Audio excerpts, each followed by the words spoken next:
With a parallax background, the background scrolls and the person walking stays still, and it creates the illusion of movement. The extreme foreground would move the fastest, and the sky would move the slowest. The farther away an object is, the slower it's going to move. These are ones done by my students, juniors in high school.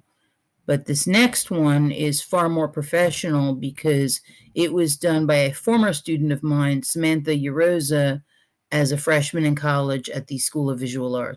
We're on to part 4, which is the extreme foreground.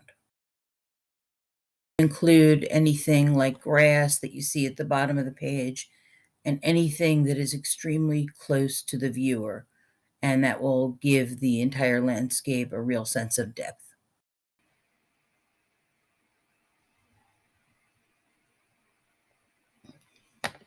And now we're going to talk about the extreme foreground. For my extreme foreground, I'm going to grab some green, and I think I'm going to draw some grass. So again, make sure you're in the correct layer, and you can use your drawing tablet. And I'm going to switch brushes yet again. Switch to just a regular brush. Change the size.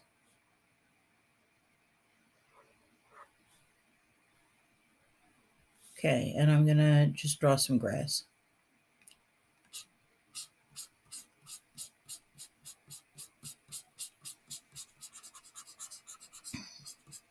Now, I'm going to make my extreme foreground more opaque. That'll affect how the grass looks. But I'm also not loving the texture, the color, so I'm going to make it darker.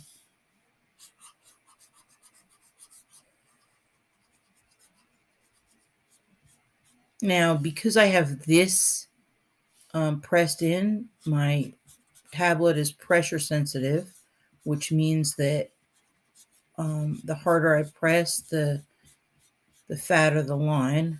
So if I make the line fatter, but I don't press hard, it'll get thinner as it goes up. So you just press down and lift up to get the look of a blade of grass. The other thing you can do is I'm going to go to the foreground layer, and I'm going to just do layer, new layer, and I'll add a new layer underneath.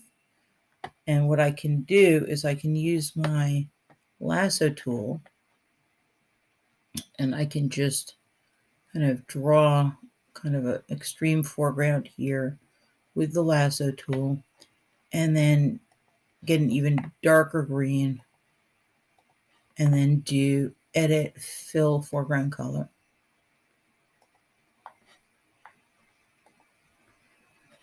And what you'll find is that the grass looks better if it's on top of a little bit of ground.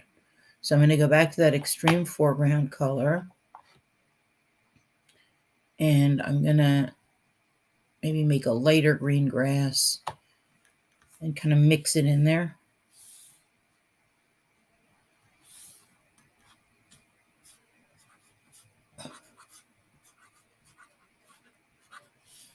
Now what I'm discovering is that it's just too bright and I feel like I messed up.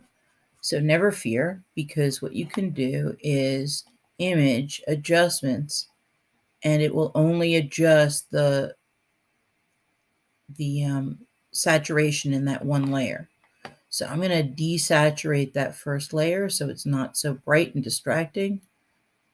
And by just choosing to push the saturation to the left, the whole picture looks a little better.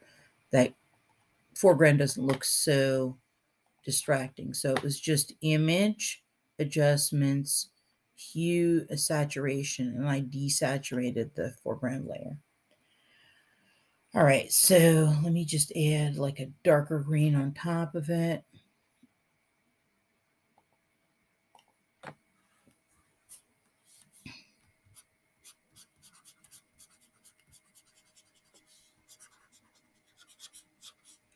Right, now I'm pretty well satisfied with my landscape, my parallax landscape. And in the next video, I'm going to show you how to import this parallax landscape into Adobe Animate and create that scrolling parallax background. So right now I'm going to do File, Save As, save on your computer, and I'm going to name it